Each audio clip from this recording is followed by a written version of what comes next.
이번 학기 강연은 이제 하이데가의 그 예술 철학을 가지고 한번 같이 고민해 보겠습니다. 인생은 짧고 예술은 길다 이런 얘기가 있는데 우리가 하고자 하는 것은 그 예술의 긴 과정을 연구하는 것이 아니라 과연 예술이란 무엇인가?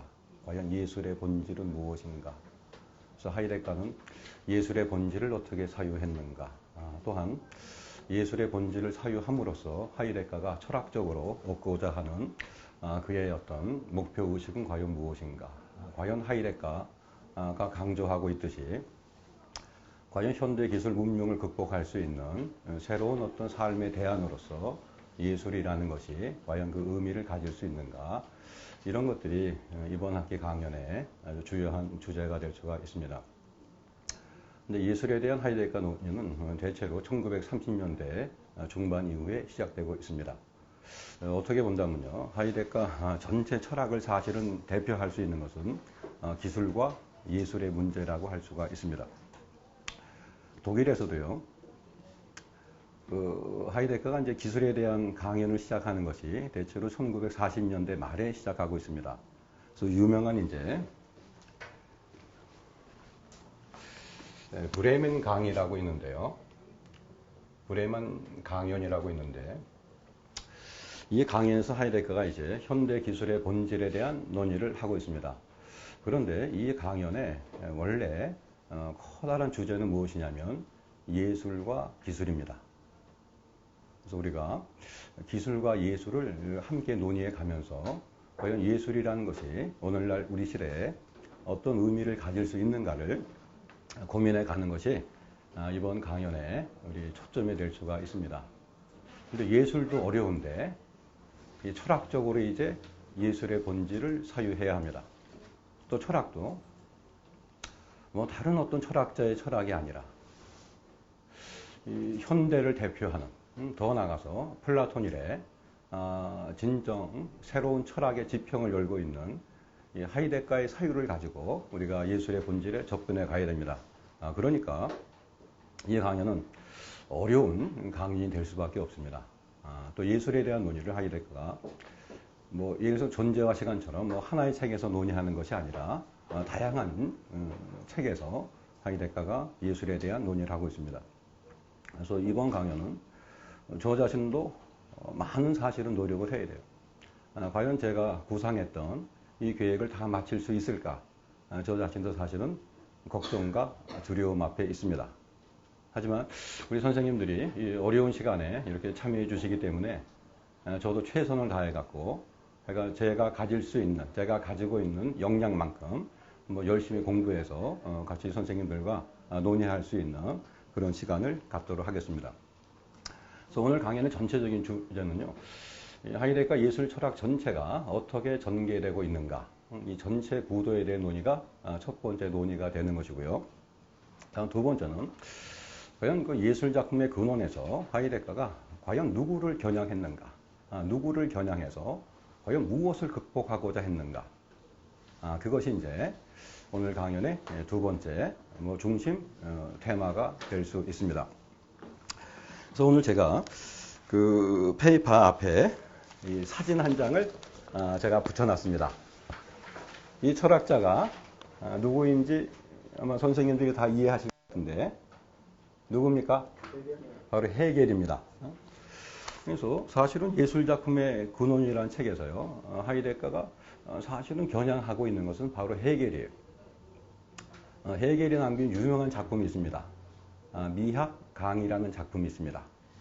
그래서 하이데가는 헤겔의 미학 강의를 이제 미학 강의를 노려보면서 과연 예술이라는 것이, 과연 미학적 예술이라는 것이 과연 우리 시대에 어떤 의미를 가질 수 있는가.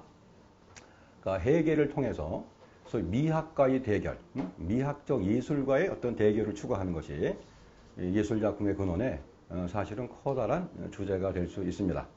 그래서 우리 오늘 강의는 그러니까 예술작품의 근원이 겨냥하고 있는 것이 누구인가, 또 미학과 어떤 하이데가의 대결은 어떻게 전개되고 있는가, 뭐 이런 것이 이제 오늘 강연의 커다란 두 번째 주제가 될 수 있습니다. 그래서 우리 세 번째 페이지를 본다면요. 일단 강의 전체 구조에 대해서 간략하게 말씀을 드리겠습니다. 우리가 하이데가라고 한다면요. 항상 하이데가에게 어떤 그 십자가로 짊어져 있는 게 나치와의 관련성입니다. 그건 우리가 부인할 수 없는 사실인데, 근데 사실은 하이데가가 존재와 시간을 본다면요. 사실은 존재와 시간도 제 나름대로는 좀 다시 한번 강의를 해보고 싶고, 과연 우리가 존재와 시간에 대해서 과연 우리가 올바르게 소화하고 있는가, 저는 사실은 거기에 대해서도 사실은 많은 의문을 갖고 있습니다. 근데 존재와 시간은 우리가 어떤 그 하바마스라든가 이런 사람들이 어떤 관점에서 본다면요, 상당히 어떤 나치주의적인 소위 나치와 어떤 관련될 수 있는 그런 요소들을 가진 것은 사실입니다. 근데 하이데거는 사실은 이제 전쟁 이후에 50년대 중반에 독일의 유명한 일간지 슈피겔지와 대담한 그 자료가 있습니다. 근데 하이데거는 그 슈피겔지와 그 53, 4년도 아마 대담인 것 같은데요. 자기는 이제 국가사회주의다. 소위 국가사회주의자, 나셔널레 조잘리스무스 국가사회주의자임을 하이데거는 분명히 천명하고 있습니다. 그래서 그 대담에서도 하이데거는 과연 2차 대전이 과연 우리에게 남긴 것이 무엇인가? 과연 이 독일 사회의 문제를 해결했는가? 더 나아가서 과연 이 현대 과학 기술 문명의 어떤 정점에 서 있는 이 시대의 문제점에 대한 과연 해결책을 주었는가? 하이데거 자신이 볼 때는요, 소위 독일이 분단되었다는 것, 서독과 동독으로 분단되었다는 것 이상으로 과연 2차 대전이 과연 우리에게 남긴 것은 무엇인가? 그래서 자기는 여전히 국가사회주의에 동의한다라고 자기 입장을 밝히고 있습니다. 그러면서 그렇다면 이 시대를 우리가 이겨나가기 위해서 다른 분들은 마치 나의 사유가 동양으로 돌아가는 것, 뭐 노자나 뭐 장자나 뭐 선물교나 뭐 이런 것으로 나의 사상을 생각하고 있는데 사실은 아니다. 내가 가고자 하는 것은 서양 문명의 뭐죠? 서양 문화의 근원으로 돌아가고자 한다. 그래서 그리스 사유에서 말해지지 않고 남아있던 것, 그것을 하이데거는 이제 소위 존재의 사유라고 부르고 있습니다. 그래서 그리스의 근원으로 돌아가서 우리 시대에 어떤 새로운 대안을 제시하고자 하는 것이 나의 철학이고, 난 또 그런 의미에서 국가사회주의에 동의한 바 있다라고 밝히고 있습니다. 그래서 하이데거가 이 프라이부르크 대학 총장에 취임하는 것이 1933년도에 프라이부르크 대학 총장에 취임하고 있습니다.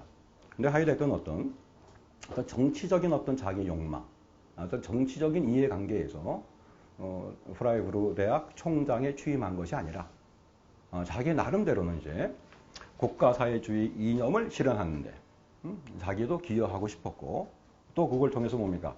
자신의 어떤 철학을 모색하기 위한 그런 뭐 다양한 사실의 의도를 갖고 프라이부르크 대학 총장에 취임하고 있습니다. 하지만 하이데거는 철학자입니다. 사유가입니다. 정치적인 이해관계에는 상당히 뭐죠? 아둔한 사람이에요.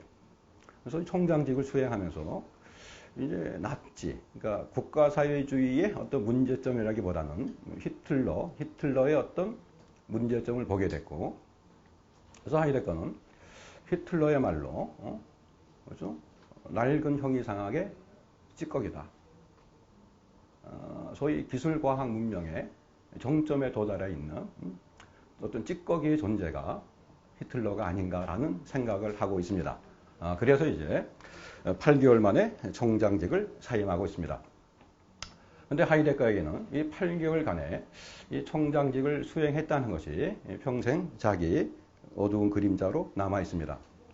하지만 하이데거는 이런 정치적 좌절에 굴복하지 않고 오히려 30년대 중반 이후, 그러니까 총장직에 사임한 것이 34년도고요. 34년 이후부터, 그러니까 35년, 36년부터요. 이제 자기 철학에 이제 새로운 지평을 모색하고 있습니다. 그래서 사실은 우리가 존재와 시간의 그 한계를 알아야 되는데요. 사실은 하이데거가 존재와 시간을 발견한 다음에 바로 사실은 수정 작업에 들어가고 있고, 뭐 그런 것이 이제 우리 이정표에 소개되어 있는 근거의 본질이라든가 진리의 본질이라든가 혹은 뭐죠? 예, 그 형이상학이란 무엇인가의 본문 뭐 이런 것들에서 보면요. 이제 하이데거가 이제 존재와 시간을 넘어서 뭔가 새로운 철학을 모색하는 어떤 자기의 어떤 과도기적 과정을 알 수가 있고요.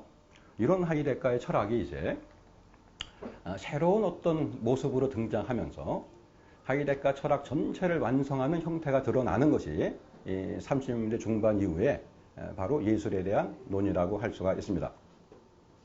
그래서 우리가 보통 하이데거의 사유를요, 우리가 어떻게 얘기하냐면 뭐 존재의 의미에 관한 물음, 대체로 이제 존재와 시간을 말하고 있고요.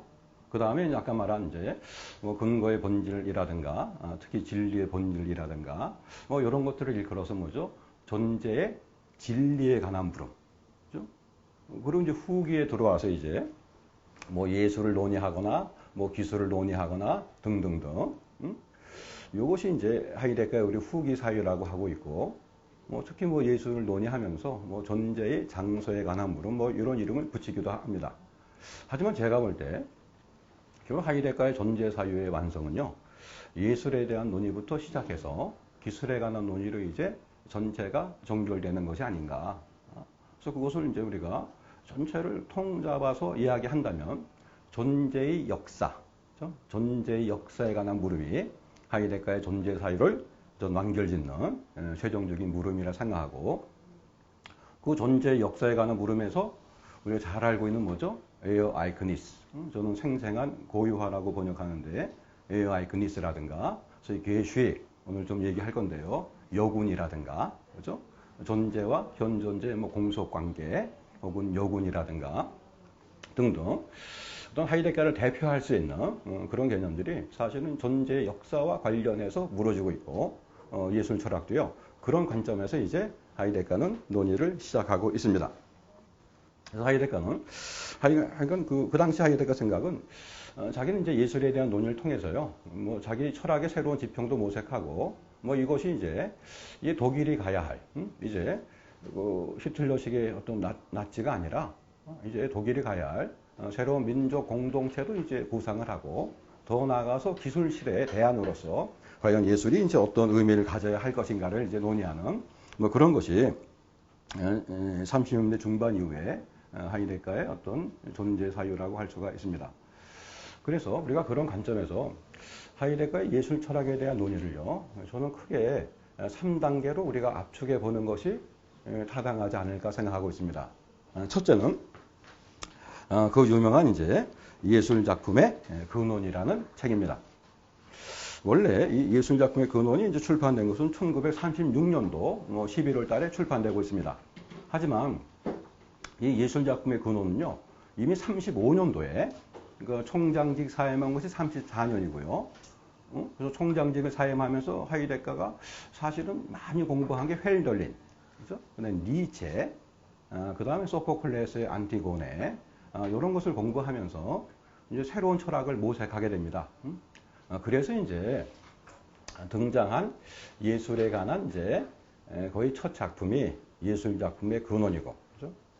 근원이고. 그래서 이 논의는 사실은 36년도 논의가 아니라 35년도에 이미 프랑크푸르트에서 하이데거가 예술 작품의 근원에 관하여라는 강연을 펼치고 있습니다. 그 강연은 이제 3부작으로 이루어진 것이고요. 그 3부작 강연이 책으로 편집된 것이 우리가 지금 만나고 있는 예술 작품의 근원이라고 할 수가 있습니다. 근데 대체로 사람들이 이제 일반 철학에서도 어떻게 알고 있냐면 예술 작품의 근원만 읽으면 우리가 하이데거의 존재, 예술에 관한 존재 사유를 알 수 있지 않겠냐 이런 생각을 하고 있는데 사실은 예술 작품의 근원은 예술에 관한 하이데거 논의의 출발점입니다. 종결점이 아닙니다. 출발점이고 또한 예술 작품의 근원에서 그리고 하이데거가 바라보고 있는 예술이란 과연 무엇인가? 하이데거는 이제 진리의 사건으로 규정하고 있습니다. 진리가 자기 자신을 작품에 정립하는 사건으로 규정하고 있습니다. 우리가 이제 앞으로 그 논의를 할 건데요. 그럼 예술의 본질에 대한 하이데거의 사유는 변하지 않고 있습니다. 하지만 과연 진리가 무엇인가? 진리가 자기 자신을 작품에 정립하는 사건. 예술가가 정립하는 것이 아니라 예술가는 하나의 매개체예요. 하나의 통로가 되는 것이고 진리가 자기 자신을 정립하는 사건이다. 다시 말하면 하이데거가 말하는 진리는 뭐죠? 바로 존재가 될 수가 있습니다. 존재가 자기 자신을 작품에 정립하는 사건이다. 이게 예술 작품의 근원을 대표하는 명제가 되겠죠. 하지만 문제는 뭐냐면 과연 진리가 무엇이냐? 과연 존재가 무엇이냐? 여기에 대해서 하이데거의 생각은 이제 변화하고 있습니다. 그래서 예술 작품의 근원에서 하이데거가 제시한 예술의 패러다임에 이제 변화가 발생하게 됩니다.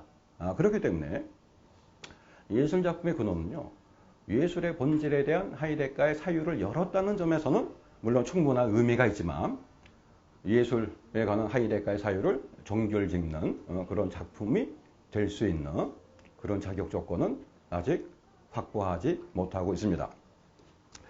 두 번째, 하이데거가 예술 사유를요, 첫째 저는 세 가지를 압축한다 그랬었는데, 첫째는 예술 작품의 근원이고요.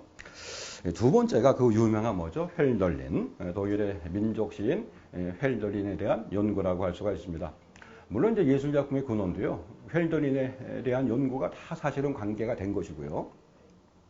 하지만 이 헬덜린에 대한 연구가 이제 지속되면서 아까 말씀드린 예술의 패러다임, 소위 진리가 자기를 정립하는 사건이라 그랬을 때 진리에 대한 하이데거 사유의 변화를 가져오게 됩니다. 그래서 이 헬덜린 연구라는 것이요, 저는 하이데거 존재 사유를 이해하는데 사실은 너무너무 중요하다. 하지만 우리 철학계에서 헬덜린의 어떤 헬덜린의 작품에 대한 하이데거의 연구가 과연 어느 만큼 과연 진행되고 있어 왔는가, 저는 좀 상당히 좀 의문을 가지고 있습니다. 그래서 이 헬덜린에 대한 연구도요, 그래서 하이데거는 헬덜린의 송가를 중심으로 해서 소위 헬덜린을 존경하는 마음에서 헬덜린의 송가를 해석해서 헬덜린에게 사실은 헌납하는 그 책을 세 권을 남기고 있습니다. 그 세 권이 우리가 잘 아는 첫째는 이제 게르마니아와 라인강, 게르마니아와 라인강.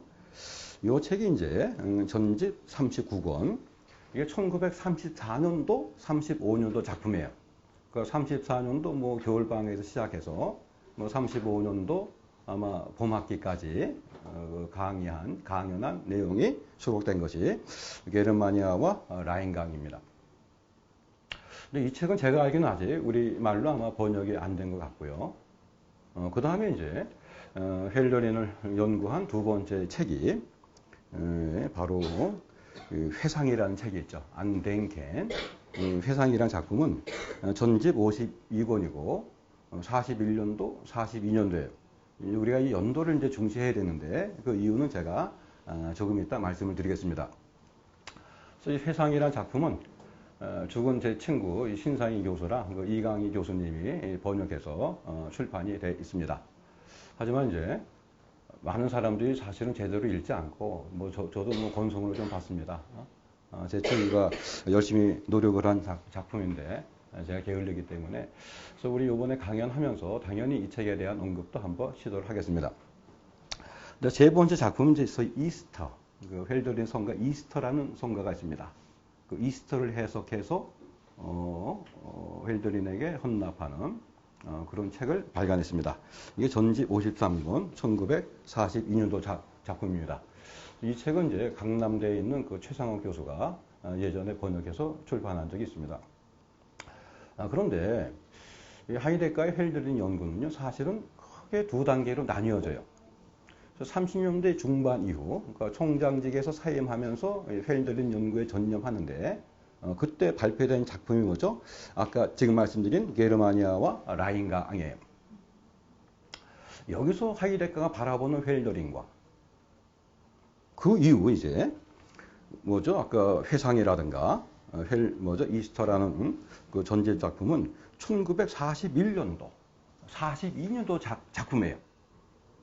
그러니까 그 게르마니아와 라인강이 헬들린에 대한 하이데거의 초기 연구 작품이라면, 그죠?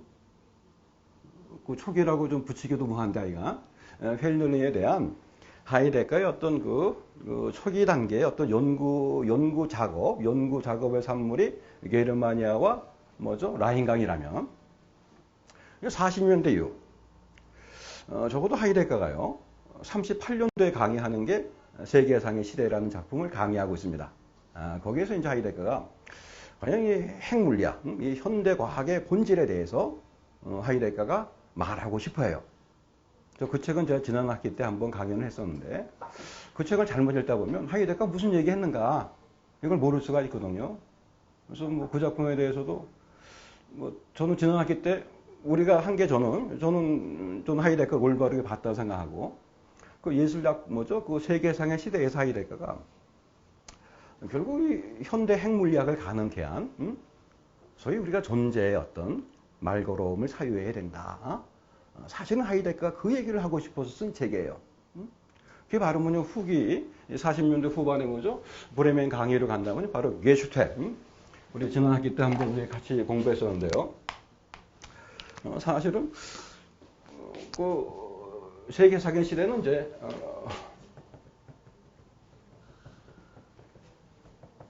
이건 제가 알기로는 38년도 작품이에요.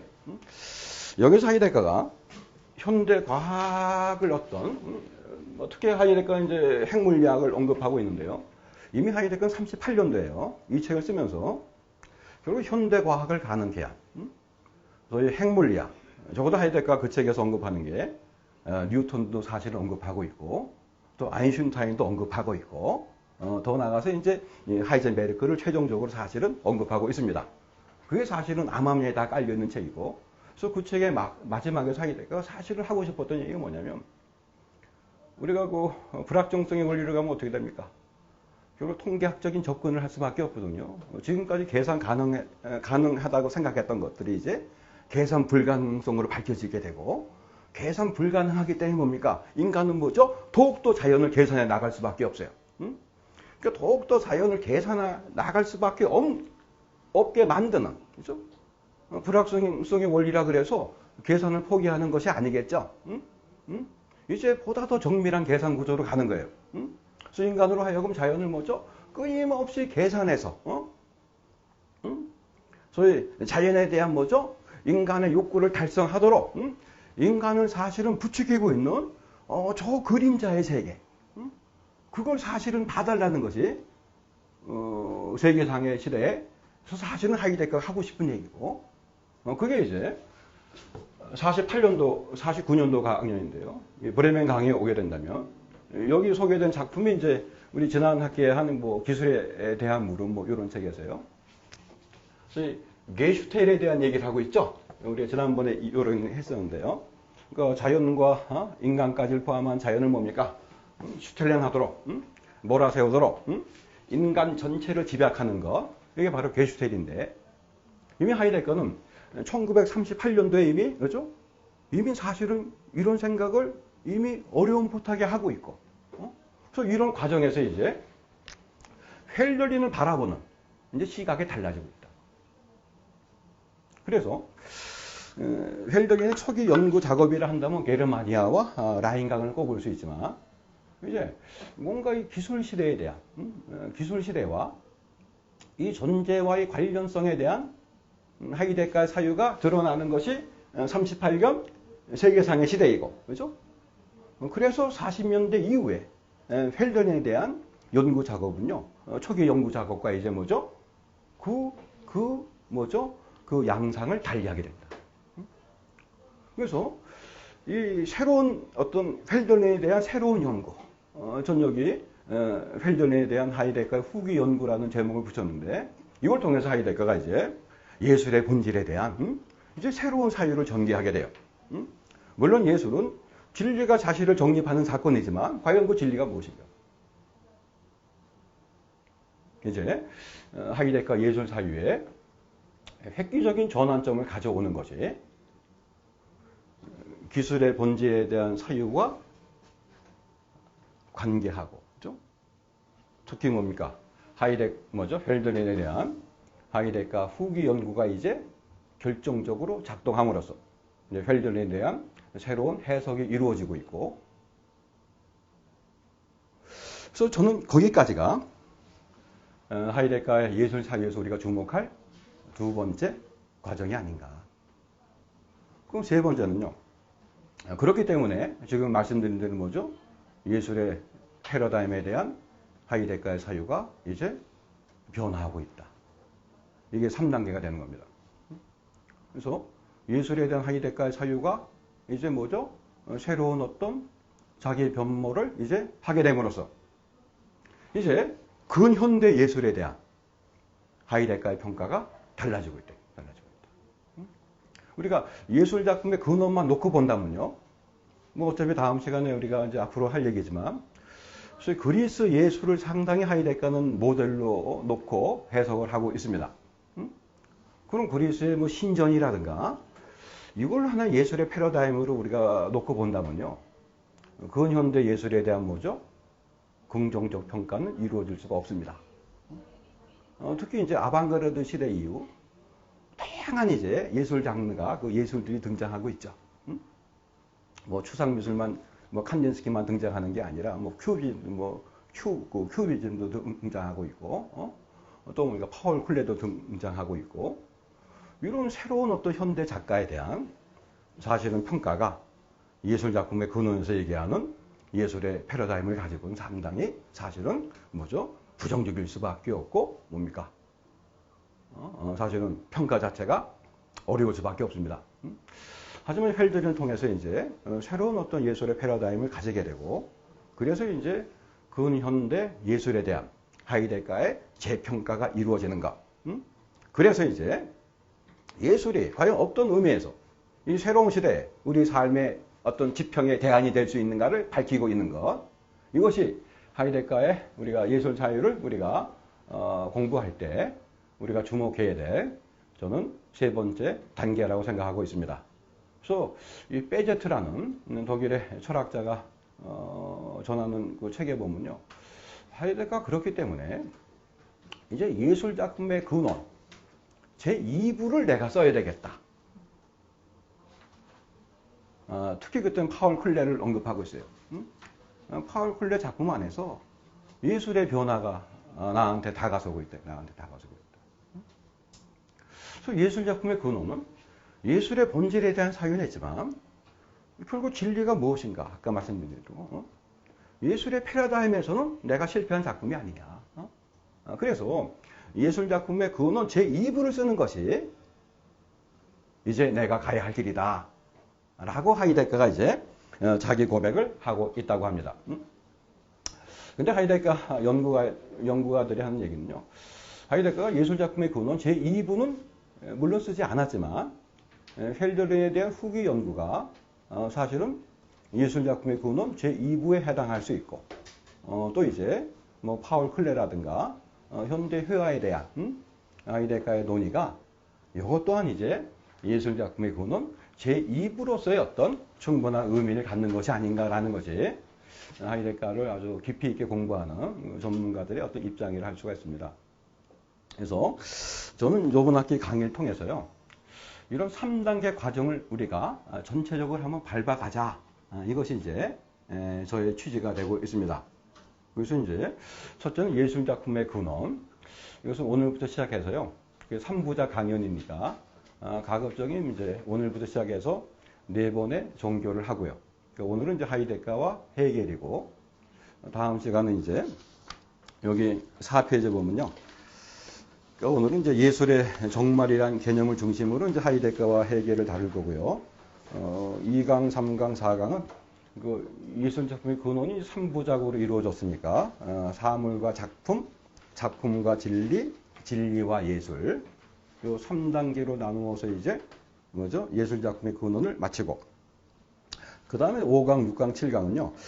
헬더린의 작품에 대한 하이데가의 초기 연구를 우리 한번 공부하고요. 그 다음에 헬더린의 작품에 대한 하이데가의 후기 연구를 2번에 나누어서 검토해보고, 그 다음에 이제 마지막 과정에 그럼 이 변화된 예술의 패러다임을 통해서 하이데거가 현대 예술을 과연 어떻게 평가하고 있는가? 뭐 요것을 저는 이제 8강, 9강, 10강으로 사실은 잡아놨습니다. 그래서 현대 예술에 대한 하이데거의 평가라면요, 시인으로서 이제 뭐 트라클이라든가 뭐 릴케라든가 이런 쪽으로 언급할 수 있고요. 뭐 그런 시인들만이 아니라 여러 시인들이 사실 등장하고 있습니다. 그래서 시인들의 얘기를 한 뭐 두 차례 정도. 그 다음에 마지막으로 이제 뭐 세잔이라든가 뭐 파울 클레라든가 뭐 칸딘스키라든가 이런 작품에 대한 하이데거의 평가. 그래서 이제 어떤 의미에서 과연 예술이 우리 시대의 어떤 기술 시대의 대안이 될 수 있는가. 뭐 이런 것을 모색하면서 전 10강을 마무리 짓는 것이 제 나름대로는 바람직하다 이렇게 생각하고 있습니다.